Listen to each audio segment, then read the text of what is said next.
Apa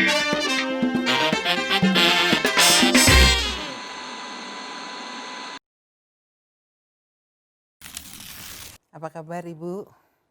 Terima kasih sudah bisa hadir di studio Mata Indonesia TV, studio kami yang mungil ini. Nah Kang, di episode kali ini tim kreatif sudah menyiapkan tema besar untuk segmen ini, yaitu ketahanan nasional dan fenomena perempuan sebagai tulang punggung keluarga di masa pandemik. Temanya berat ya Bu? Berat ya. Berat. Terutama bagi anak muda ya, ketahanan nasional. Masih banyak yang belum paham juga sih Bu, kalau masalah ketahanan nasional. Nah tapi yang menarik mungkin ini Mbak Sice, apa sih kalau memang ini tim kreatif mengambil ini, apa sih Bu hubungannya antara ketahanan nasional dengan perempuan Bu? Nah, sebenarnya pertama kali saya juga tanyakan kepada tim ya sebenarnya. Ini saya diajak diskusi santai, tapi ini isu yang sangat berat ini sebenarnya gitu ya. Saya juga komplain juga sebenarnya berat itu. Gimana saya bisa santai? Tapi it's okay. Saya sangat senang ya. Jadi dengan tema ini karena kebetulan saya sangat tertarik ya karena memang saya menggeluti studi tentang ketahanan nasional ya dalam ya 15 tahun terakhir lah ya sejak saya mengajar di UI. Jadi sebenarnya ketahanan nasional itu bukan merupakan tema atau apa ya sesuatu studi yang begitu seberat yang Anda bayangkan pasti. Karena saat ini kebetulan ilmu ini juga sedang berkembang terutama sejak pandemi karena semua negara terdampak dan mulai menguji ketahanan nasionalnya masing-masing. Jadi saya kebetulan sedang menulis buku tentang ketahanan nasional. Dan saya mendefinisikan ketahanan nasional yang saya teliti dari berbagai macam referensi di seluruh dunia. Ketahanan nasional itu sebenarnya teori yang berkaitan dengan kemampuan negara. Sebenarnya kemampuan negara untuk beradaptasi ketika menghadapi guncangan, ketika menghadapi ancaman ya, situasi yang membuat negara itu tiba-tiba mengalami guncangan hebat. Ya. Jadi di semua negara sebenarnya studi-studi ini itu mempelajari bagaimana kemudian negara itu mampu beradaptasi, bertransformasi, dan kemudian menyusun sebuah strategi yang efektif. Sehingga negara itu akan kuat suatu saat ketika menghadapi guncangan lagi. Sebenarnya intinya itu. Makanya studi-studi ketahanan itu sebenarnya kita juga pasti sudah pernah menguji untuk diri kita sendiri ya sebenarnya. Karena ini dulu diawali dengan studi ketahanan kesehatan pada anak-anak. Makanya buku saya ini kan juga gambarnya tentang anak-anak. Kenapa anak-anak? Padahal kan kalau di Indonesia, nah itu bedanya. Kalau di Indonesia kan kita melihat ketahanan nasional itu oleh sebuah doktrin. Betul. Nah, doktrin yang ada lembaganya yang semua milik militer. Nah, padahal dalam studi akademik tidak seperti itu. Nah, studi ketahanan itu dipelajari ya tadi saya sampaikan. Itu ketahanan anak, bagaimana ketahanan anak-anak dalam situasi sebuah keluarga yang lahir ya dalam sebuah keluarga yang situasinya tuh buruk ya dulu awal-awalnya. Nah, tetapi karena kalau di Indonesia kita melihat isu ketahanan nasional itu adalah sebuah doktrin tadi ya. Padahal sebenarnya studinya tidak seperti itu. Ini secara teoris. Lebih sempit keluarga malah Ibu ya. Tidak hanya keluarga sebenarnya. Jadi ketahanan nasional itu karena situasinya itu bagaimana ketika nanti sebuah negara itu tadi ya setelah diguncang dia kemudian bagaimana strateginya supaya dia kuat lagi. Ketahanan nasional itu harus dibangun dari ketahanan individu, ketahanan keluarga, ketahanan masyarakat sampai dan dari berbagai macam aspek ya. Termasuk pertahanan keamanan tentu saja, dan kemudian bagaimana itu semua berkontribusi untuk menjadi sebuah ketahanan nasional. Jadi ini tidak hanya tugas negara saja, tapi ini sudah tugas semua. Ya betul. Jadi semuanya tugas semua orang. Makanya dalam isu pandemi ini ketahanan nasional itu betul-betul diuji.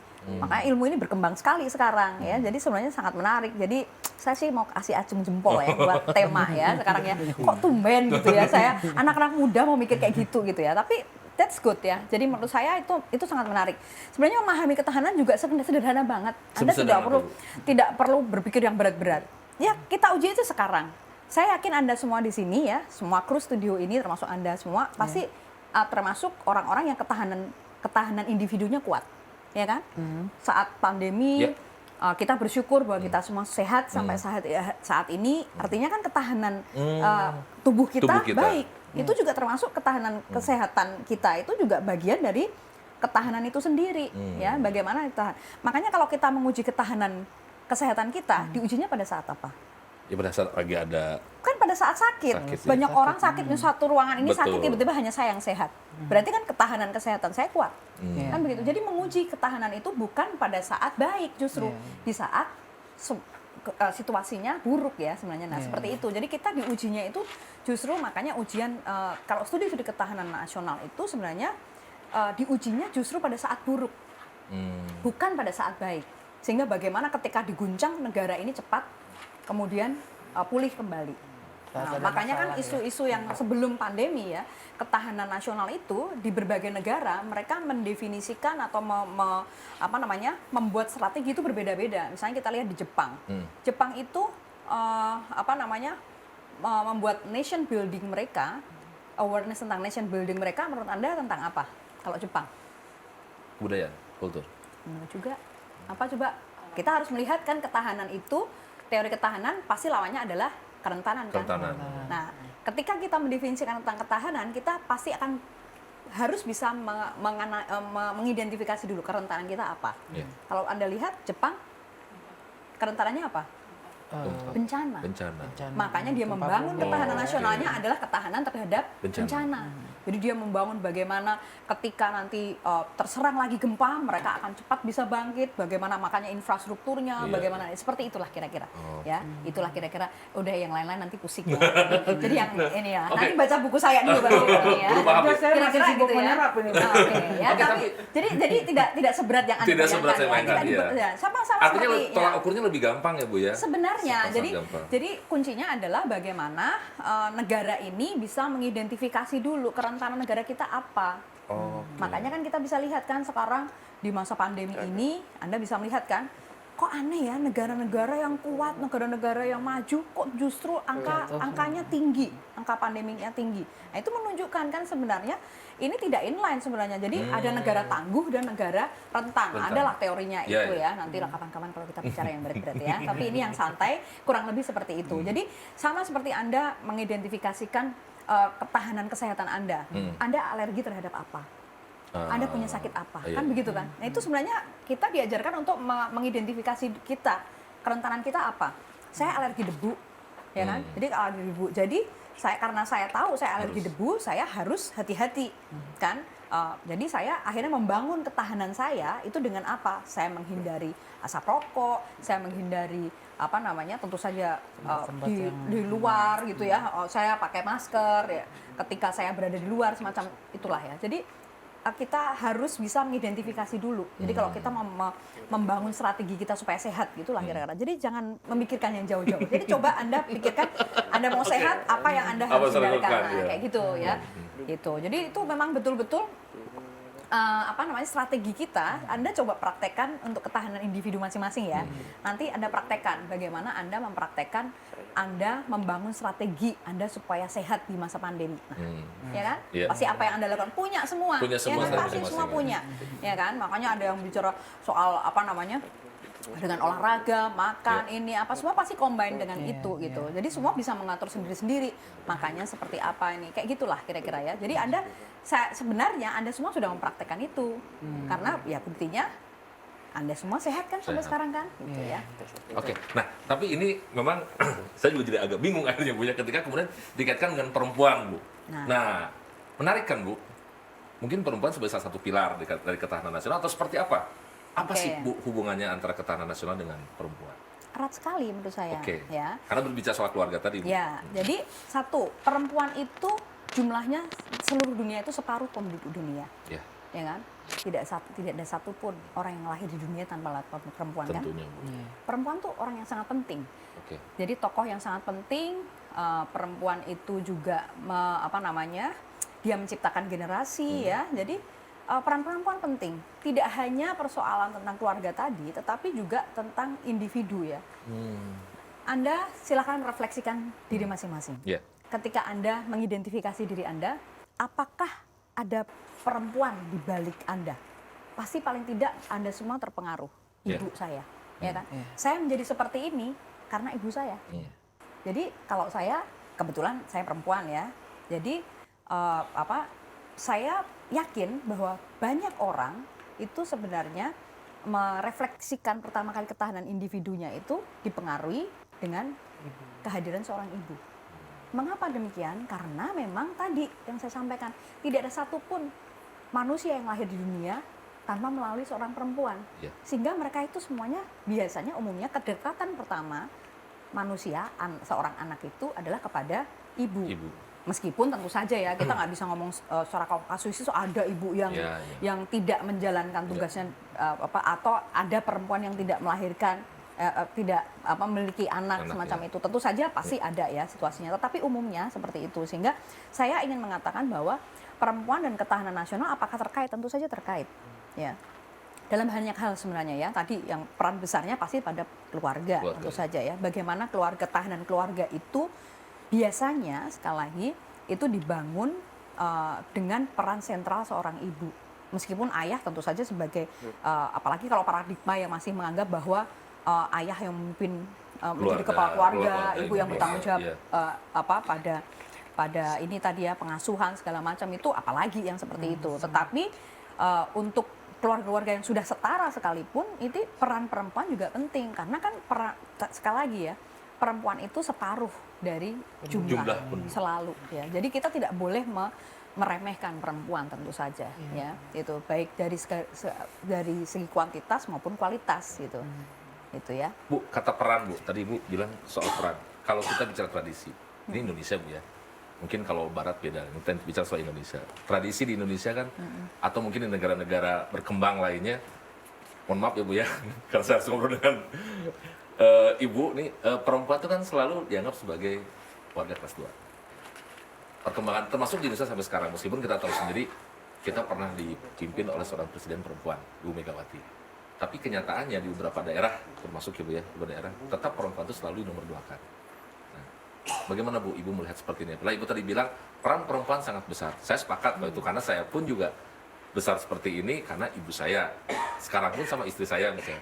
Tapi kenyataannya di beberapa daerah tetap perempuan itu selalu dipandang apa ya? Saya mungkin menganalogikannya dengan warga kelas 2 seperti itu. Ya, oke.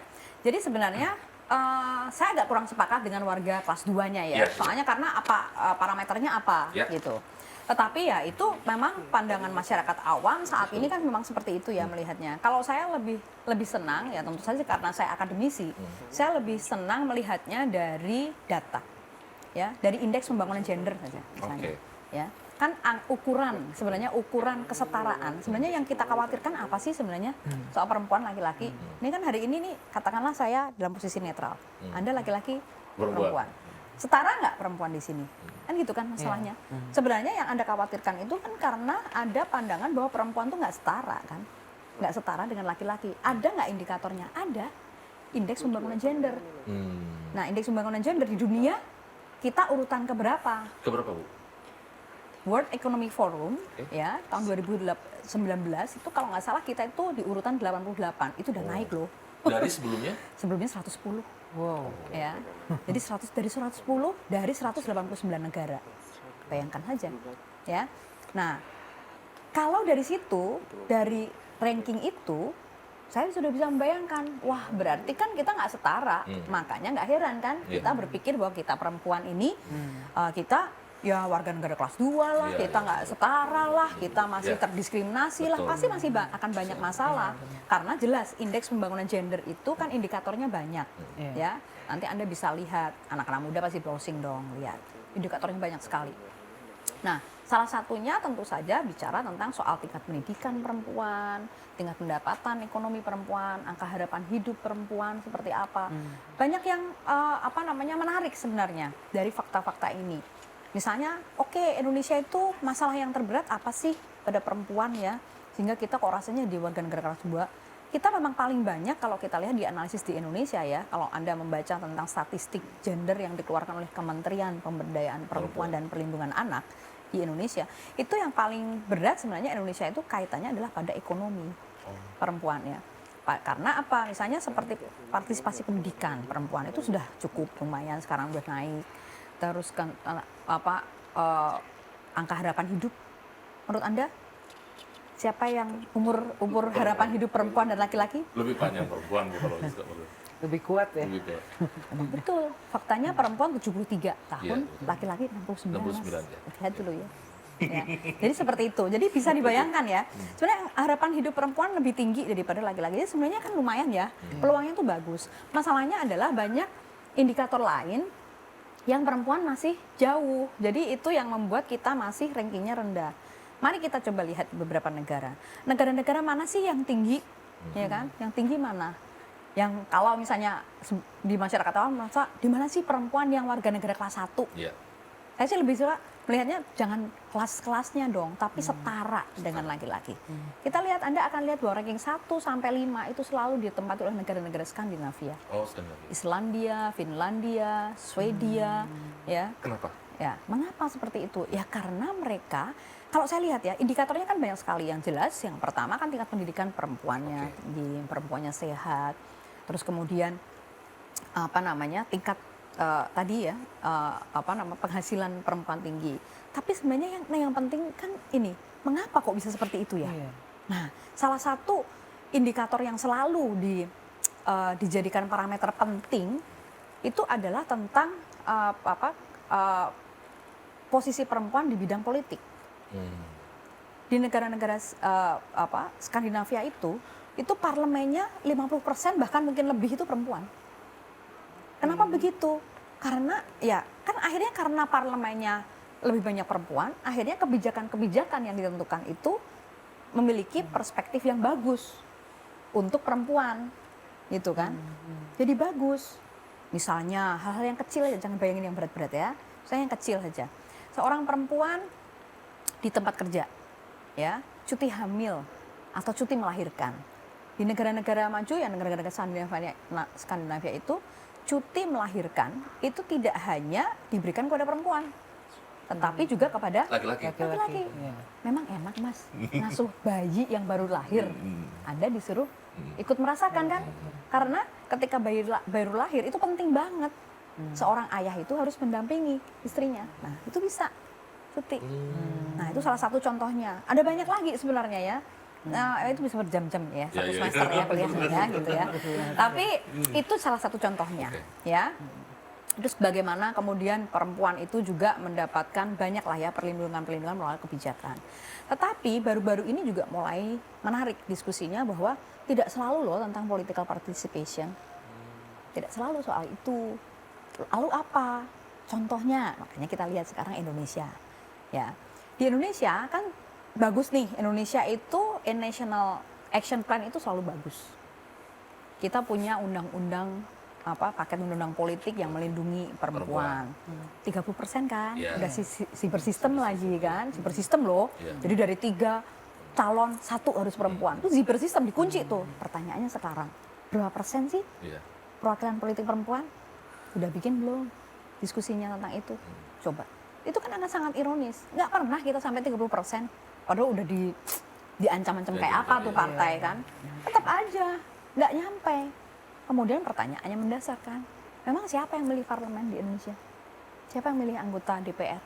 Rakyat. Rakyat. Pertanyaannya kemudian, berarti rakyat nggak milih perempuan kan? Pertanyaan saya, rakyat ini yang milih perempuan atau laki? Perempuan. Perempuan juga. Dan paling banyak lagi Bu. Nah, kan? Itulah. Kan dari situ kita perempuan sendiri tidak percaya Bu. Atau bagaimana? Bu, saya kembali Bu ya, karena ini menarik. Soal tradisi Bu. Apa karena itu, atau mungkin maaf saya agak terlalu jauh ya. Atau karena agama Bu. Saya masih ingat sorry ya, karena ini agak sensitif masalahnya. Tahun 2002 pada saat Gus Dur sama Megawati menjadi calon presiden, isu soal presiden perempuan digoreng. 5 tahun berikutnya sama isu perempuan digoreng. Nah seperti itu. Mohon maaf nih, saya agak lebih jauh lebih sensitif. Apa ini kan ada tradisi atau peran agama yang sehingga membuat perempuan dalam tanda kutip di nomor 2 kan? Oke, kalau saya lagi-lagi saya akan melihat dalam beberapa hasil penelitian di berbagai negara ya. Sebenarnya bukan hanya soal agama, karena ini kan soal konstruksi gender sebenarnya. Konstruksi gender itu dipengaruhi oleh banyak hal, tidak hanya agama, tetapi juga tradisi, ya kan? Soal waktu juga, ya kan? Dulu terus bagaimana juga nilai-nilai dalam keluarga, value, banyak sekali itu. Anda bisa bayangkan, saya kan juga hidup di Indonesia, Mas. Yeah. Saya lahir di Indonesia, ya. Saya lahir di Indonesia, kenapa saya tidak pernah merasa seperti itu? Saya nggak pernah tuh merasa jadi warga negara kelas 2, nggak pernah. Karena keluarga mungkin, Bu. Ya, jelas. Karena saya dilahirkan dalam keluarga yang sejak awal saya lahir itu setara. Saya sangat bersyukur, saya selalu melihat ayah saya yang juga berbagi sama ibu saya, kadang-kadang mencuci. Terus saya melihat bapak saya mencuci piring lah. Saya juga bergantian melihat ibu saya juga bekerja. Jadi itu sesuatu yang ketika saya lahir, ya jangan tanya umur saya berapa ya. Jadi di dalam hidup saya ini gitu ya, yang sudah setua ini, aku udah tua ya sebenarnya. Jadi itu saya tidak merasa jadi warga negara kelas 2. Saya tidak merasa agama saya itu atau agama keluarga besar saya itu mempengaruhi. Saya tidak merasa seperti itu. Saya punya keluarga saya, kebetulan saya juga bersyukur sekali keluarga saya heterogen. Ya, saya keluarga besar saya itu ya ada yang Muslim, ada yang Hindu, ada yang Buddha, ada yang Kristen. Jadi saya melihat kalau bagi saya itu agama tidak terlalu berpengaruh sebenarnya. Ya, tidak terlalu. Tetapi tradisi, value dalam keluarga, it is matter. Penting banget itu ternyata. Karena saya juga banyak memiliki, misalnya Anda ingin mengatakan bahwa mungkin Anda ingin mengatakan bahwa karena kita muslim terbesar, ya negara muslim terbesar sehingga kita seperti ini. Enggak juga. Saya punya teman yang keluarga muslim yang sangat kuat, tetapi dia juga sangat empower. Karena lagi-lagi nilainya kan, keluarga besar saya punya seorang nenek muslim ya yang ketika itu ya bekerja sangat keras ya. Karena kakek saya meninggal pada waktu nenek saya masih sangat produktif dan nenek saya berjualan. Dan saya lihat bagaimana nenek saya itu sangat empower gitu ya. Saya termasuk terinspirasi, saya melihat nenek saya sampai sekarang, nenek saya sudah sepuh tetapi masih selalu bersemangat. Jadi saya tidak melihat itu. Ya. Saya tidak melihat itu dan saya yakin banyak sekali di lingkungan kita yang juga akan menemukan fenomena seperti itu. Tetapi sekali lagi kita kan tidak bisa mengesampingkan data ya. Faktanya Indonesia kan rankingnya 80 sekian, ya kan? Berarti kan memang betul bahwa asumsi-asumsi Anda tadi betul bahwa memang banyak perempuan-perempuan di Indonesia yang belum seberuntung saya. Faktanya memang mereka mungkin untuk duduk di sini kayak Anda gitu belum tentu bisa. Kebetulan saya juga dalam sepanjang saya studi ya, itu saya melakukan penelitian untuk S2 dan S3 saya itu di Papua.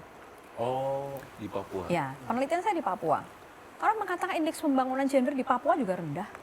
Tetapi saya melihat dalam observasi saya, dalam diskusi saya, perempuan-perempuan di Papua itu justru sebenarnya kuat sekali gitu ya. Perempuan di Papua bisa naik pohon kelapa. Mereka perempuan-perempuan yang sangat kuat. Mereka bisa berkebun sambil menggendong anak. Mereka banyak sekali tradisi-tradisi di Papua yang membuat saya itu amazed ya. Saya sangat takjub. Kok bisa ya bertahan? Kerja fisiknya juga fisiknya berat ya. Jadi secara fisik itu perempuan Papua itu kuat sekali.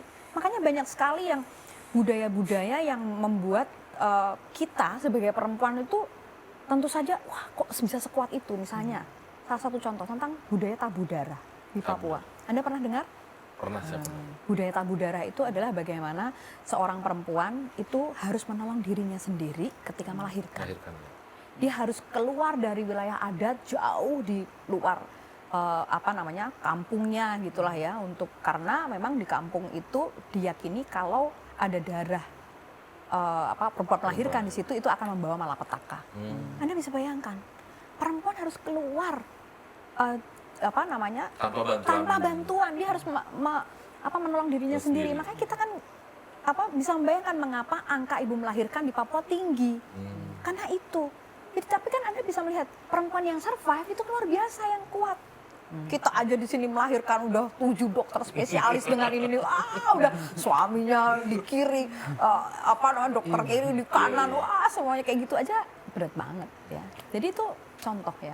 Jadi sebenarnya saya melihat bahwa situasi-situasi seperti itu banyak sekali faktornya, bukan hanya soal agama. Ya artinya tradisi di beberapa tradisi itu kan sebenarnya juga perempuan tetap menjadi aslinya setara lah di Papua, di Bali juga sama kan Bu? Ya, makanya kuncinya tuh sebenarnya begini. Kalau kita bicara soal gender, itu kuncinya bukan soal jumlah, bukan soal apa nama tadi ya tradisinya seperti apa, tadi secara fisik tidak juga. Tetapi biasanya kunci dari keberhasilan kesetaraan gender itu adalah pada pengambilan keputusan. Oke. Makanya, ya bagaimana perempuan itu bisa ikut dalam pengambilan keputusan. Nah, itulah makanya yang menjadi indikator penting kan, menaikkan indeks kesetaraan gender tadi. Nah, artinya regulasi-regulasi yang di aturan untuk 30% buat pemilih perempuan atau misalnya masih perlu nggak Bu seperti itu Bu? Ya sebenarnya kalau misalnya lihat Skandinavia sendiri, mereka malah tidak ada aturan yang ya tidak, seperti karena itu. mereka kan sudah ini. representatif kan gitu. Jadi itu teorinya sebenarnya ya. Itu teorinya dianggap kalau sudah perempuannya 30% itu tuh sudah bagus. Tapi kan wait, kita lihat dulu ya kan. Kita lihat nanti, saya juga nggak tahu ya. Nanti kita lihat, pasti kita doakan kelak kita ketika suatu saat Indonesia juga bisa 30%. Tapi kan kita juga harus melihat nanti kualitas kebijakannya seperti apa. Apakah perempuan yang sudah ada di parlemen juga nanti berkualitas? Itu kan juga tantangan. Iya. Ya kan? Artis Bu. No comment. Nah, kan belum apa-apa kan juga udah kayak gitu kan. Nah, itu problem-problem juga. Jadi problem-problem. Jadi yang penting itu adalah bagaimana perempuan dalam decision making process. Itu yang paling penting gitu. Bu, kalau ini Kan jadi berat kan diskusinya. Enggak, lagi. Ya banyak kejadian sih Bu, banyak kejadian kami potret ternyata lebih banyak sekarang perempuan yang mencari nafkah karena laki-lakinya jadi kaum rebahan gitu Bu. Kaum rebahan. Kaum rebahan bukan dalam Ya, tentu saja saya juga melihat fenomena itu ya. Bukan fenomena lagi ya, fakta empiris ya. Fakta empiris itu memang betul, saya melihat itu. Ya karena apa? Tadi kan lagi-lagi ya, kita kan terbiasa melihat di sini bahwa sebagian besar yang mencari nafkah adalah laki-laki ya. Nah makanya ketika terjadi pandemi, kan akhirnya yang banyak nganggur laki-laki. Nah akhirnya apa yang terjadi kemudian? Kan perempuan kan bertahan dong. Apa yang dilakukan? Sebenarnya semuanya bertahan, tetapi kan kita bisa melihat bahwa ternyata sekarang di masa pandemi ini kan yang paling banyak beraktivitas itu kan di wilayah domestik. Iya. Sekarang semua aktivitas dilakukan di rumah. Di rumah. Pertanyaannya kan kemudian ya tadi di Indonesia ya kan di negara kita yang sebagian besar tadi perempuan di rumah, akhirnya kan siapa sih yang paling merajai di rumah? Iya, Perempuan kan. Akhirnya kita iya kan bingung kan ya pasti kan. Jadi mau ngapain ini? Kalau perempuan tanya deh semua perempuan di sini, emang ada yang nganggur di rumah? Enggak tuh. Ya kan? Kadang-kadang kita aduh enak di kantor deh kita. Kan kebalik banget kan kadang-kadang. Jadi itulah ya contohnya. Bagaimana sebenarnya perempuan itu bertahan. Makanya kan selalu begitu ya. Karena perempuan yang bekerja pun itu kan selalu identik dengan perempuan-perempuan yang pintar membagi waktu. Karena double burden tadi, melekat pada perempuan itu ke double burden. Ya. Tadi lagi-lagi karena di sini, karena kita di Indonesia, kita merasa kalau di negara-negara maju yang sudah kesetaraan gendernya bagus, mereka biasa berbagi peran. Sekarang kamu ngasuh anak gitu, terus besoknya saya gitu kan. Bahkan ada di beberapa negara maju ya yang sudah indeks pembangunan gendernya tinggi itu sudah mewajibkan negara itu memiliki aturan bahwa jika kedua orang tua bekerja pada saat mereka punya anak itu sampai anaknya usia 5 tahun mereka harus bergantian bekerja. Jadi mereka harus memilih siapa yang harus bekerja. Keduanya harus menilai siapa yang gajinya lebih besar dia yang bekerja. Yang satu harus tinggal bersama anak. That's good policy, right? Ya tapi kalau kita ya masih jauh lah ya. Karena kan itu kan bicara tentang penghasilan. Ya kan? Kalau di sini itu kan negara-negara yang sudah tingkat penghasilannya mungkin tinggi. Jadi satu orang saja bekerja sudah cukup gitu. Pasti kan akan seperti itu dong mikirnya. Kalau di kita 2 orang bekerja aja kurang kali gitu kan. Kadang-kadang kan gitu ya kan. Ada banyak orang yang masih berpikir gitu kan gitu. Nah itu masalah gitu. Nah artinya kan 2 orang aja semua masing-masing harus cari sambilan. Nah itu tuh berat dengan value yang seperti itu. Jadi konstruksi sosial tentang gender itu sangat berpengaruh. berarti saya juga termasuk yang beruntung. Jadi dalam keluarga kami kesetaraan Kan? ya. Makanya. Jadi semuanya bersama-sama Betul. gitu. Jadi- Saya nggak punya mbak, jadi di rumah kita semua mengerjakan apa yang di rumah ya bersama-sama Kan? berbagi. Jadi kan ini kan menarik ya menurut saya. Jadi semuanya soal value. Value aja. Ya kan? Seperti Anda nanti kan Anda bilang bahwa "Ah, aku malas juga gitu kan ini. Ya mungkin karena dulu Anda terbiasa ibu yang ngurus semuanya kan gitu kan gitu. Nah itu ya karena ibu di rumah gitu kan. Akhirnya Anda juga terbiasa, Anda juga dikonstruksikan oleh orang tua Anda bahwa Anda juga nggak boleh kerja, nanti istrimu yang bersih-bersih kan gitu, sama, ya kan? Gitu. Jadi semua itu konstruksi. Makanya gender itu berubah dari waktu ke waktu. Tidak selalu bahwa soal konstruksi gender itu akan sama terus di setiap daerah itu sama, tidak. Di Bali dengan di Jawa mungkin beda, di Papua dengan di Padang pasti berbeda. Jadi itu karena sangat tergantung dengan waktu, ya, agama juga berpengaruh memang, tradisi, nilai-nilai dalam keluarga itu banyak sekali. Nah saat itulah ketika nanti pemerintah ingin mengintervensi, makanya diintervensi di mana? Nah disitulah ada kan, makanya ada namanya dulu pernah dikeluarkan instruksi presiden tentang pengaruh utamaan gender tahun 2000 dikeluarkan. Ya udah dari tahun 2000 loh, karena Indonesia sudah meratifikasi konvensi CEDAW. Ya kan? Konvensi anti diskriminasi perempuan itu. Sudah loh, Indonesia tuh hebat banget, semua diratifikasi termasuk itu. Ya kan? Bagus sebenarnya. Tapi aplikasinya ya. Berat ya, justru begini, saya sih melihatnya positif aja ya. Karena kan saya pernah menjadi delegasi Indonesia di PBB di New York, di Jenewa, itu saya tahu, aduh nggak semudah itu memang.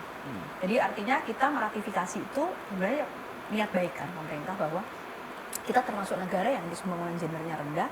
Kita mau berkomitmen bahwa kita itu adalah negara yang ingin ya kan memiliki komitmen untuk menghapus diskriminasi perempuan. Kan ada 3 tugas negara tuh kalau sudah ratifikasi. Dia harus respect, ya kan? Pertama pasti respect perempuan dong kita, ya kan? Buktinya apa, ya kan? Nah setelah respect kita harus protect. Protect perempuannya dari mana? Tadi kita punya paket undang-undang politik yang 30% harus perempuan, itu semuanya perempuan laki-laki harus sama, itu protect. Nah yang terberat itu adalah fulfill. Memenuhinya itu berat. Tadi kan, ya kan? Wah itu butuh infrastruktur politik yang lebih besar, ya kan? Kita bicara di sini aja, aduh orang di sini, makanya saya penasaran di mata Indonesia ini berapa jumlah laki-laki dan perempuan? Seimbang belum kayaknya belum seimbang. Ya kan? Sudah 30%, ya kan? Udah 30% udah, 30% udah. Tapi leader-leadernya udah ada ya. Jadi kayak gitu-gitulah ya. Jadi artinya selalu indikatornya tuh itu kenapa sih? Meskipun kita melihat juga nggak selalu. Nanti kita kan sekarang kita pasti ditagih dong. Suatu saat udah 30% Indonesia. Berarti sudah bagus ya ininya ya, kebijakannya. Ya belum ya. Kan orang takut juga kan gitu ya. Jadi itulah. Makanya saya sih merasa bahwa tidak selalu itu menjadi ukuran memang ya, tetapi adalah kualitas kebijakannya itu sendiri. Makanya ada berbagai macam nih teori feminisnya. Nah itu teori yang lain lagi. Nah kalau feminis liberal itu tidak mengejar tentang representasi, tetapi bagaimana dia bisa power over namanya ya, dia bisa exercise this power. Saya misalnya saya nggak perlu tuh jadi presiden, saya nggak perlu jadi bupati, nggak perlu jadi wali kota, tapi saya ingin bisa mempengaruhi bupati, wali kota atau presiden untuk melindungi perempuan. Itu lebih bagi feminis liberal itu lebih efektif mungkin, ya kan? Lebih menjanjikan daripada kalau perempuan mimpin, waduh udah diserang kemana-mana lah inilah gitu. Tapi ketika kita bisa memberikan pengaruh pada pengambil kebijakan, itu bisa jauh lebih efektif. Jadi strategi tadi yang saya bilang ya. Jadi strategi kuncinya itu adalah pada strategi sebenarnya menurut saya. Strateginya apa sih? Terus kalau negara kayak gini, ya kan? Negaranya, wilayahnya, kondisi masyarakat kita seperti itu, apakah kemudian kita akan tadi yang terus masyarakat itu jadi warga negara kelas juga tidak? Kalau di strateginya seperti apa? Gitu. Makanya itu nanti Anda pun ya yang Anda juga merasakan, Anda pasti sebenarnya punya strategi juga. Bagaimana kemudian Anda di lingkungan kerja, Anda supaya bisa di respect oleh teman-teman meskipun saya perempuan gitu. Jadi itu perlu strategi. Ya, jadi strateginya seperti apa? Saya mempraktekkan betul.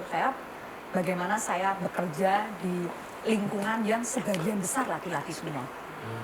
Laki-laki, ketahanan nasional di prodi ketahanan nasional itu di UI. Di UI itu dulu waktu saya masuk dari angkatan 1 sampai 7 itu hampir semuanya laki-laki. Oh, sudah laki-laki, tentara pula. Iya. Dulu dosennya yang perempuan cuma saya. Oh. Ya, sisanya laki-laki semua, sudah laki-laki, terus banyak kan militer, semuanya kan gitu. Jadi hampir selalu saya hidup dalam dunia kerja seperti itu. Terus saya penelitian tentang Papua lagi. Berapa banyak sih peneliti Papua perempuan gitu kan.